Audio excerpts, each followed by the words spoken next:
I did the animal totem journey, and I did it with the Spanish group, and it went really well. So one tapped into a wolf, and then one tapped in. First, she said she was looking at these animals, and she's like, are they dogs? Are they dogs? And then she said, they looked like dogs at the beginning, and then all of a sudden they turned into wolves. We moved forward, we finished it, everything went well, good conversation. And I decided to listen to the whole session. And I put it on my bed. I put the laptop on my bed and I'm listening to the whole session. I started going into a lucid dream myself with my own voice. But it was just like so organic the way it happened. And I find myself in this forest, and I was there. I was like really there. I'm walking by. I remember looking to the right, and I was like, there's this field of, in Indiana, they have these flowers called black-eyed Susan. So I'm looking at this and I'm like, I'm there, but I'm also saying, what are the black-eyed Susan doing here in this journey? Like, what are these flowers doing here, right? Because I'm questioning my brain. Like, what are they doing here? These like the Indiana flowers, what are they doing here? Anyway, I look at them, I keep going, and I go, well, I know I'm on a journey. So I keep going, and when I keep going, there's this opening, and it's a tree, and I think there might have been water. It was a beautiful like field, a beautiful scene, and there's this orangutan. It didn't say gorilla. I started to laugh inside of me because I was like, orangutan. That's the word that downloaded. I was like, okay. And the orangutan was on this beautiful tree, and the tree had like a thick vine that kind of twisted. And a little further out, there was a bear picking berries. It's funny because I stood there and I kept on going, orangutan, orangutan. Why don't they just say gorilla, right? Why don't they just say gorilla in this thing? I'm questioning all these things. But anyway, I come out of the lucid dream and I looked it up. The black-eyed Susan, it's a healing plant. So I didn't know that. And then the other thing is the beautiful meaning that, well, you had to look for gorilla, for orangutan, something about being leader, and you're honest in integrity. You're honest, you're in integrity. It just showed me some things. But all night, last night, I was having lucid dreams. But it was fascinating. I was like, oh, I got to tell Gazalia that This I is was so great. cool.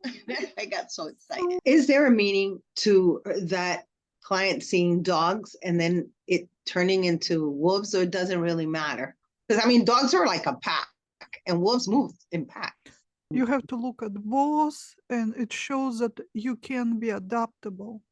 Dogs are not loners, they need somebody. You know, they get so attached, they can even die if their owner's gone. They need Mhm. community, they need relationship, they need bond. And then here it turns into a wolf.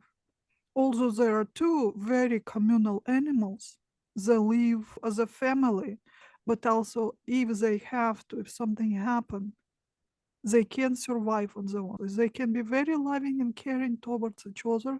There's so many stories when they took in the family, even human babies and other animals, and raised them as their own. But when needed, they can be ruthless.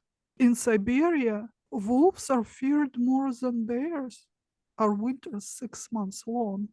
If they start starving, and ours really big wolves, they feared the most. They can be ruthless. They easily can kill a human being and eat them.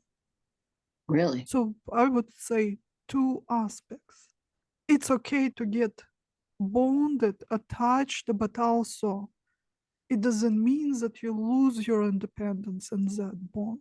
You still are your own person. I like that. I would suggest, if you don't find anything specific on animal totems, just look into the dream interpretation and look what does it mean when you see those animals, and then you see, intuitively how can it be applicable in our work.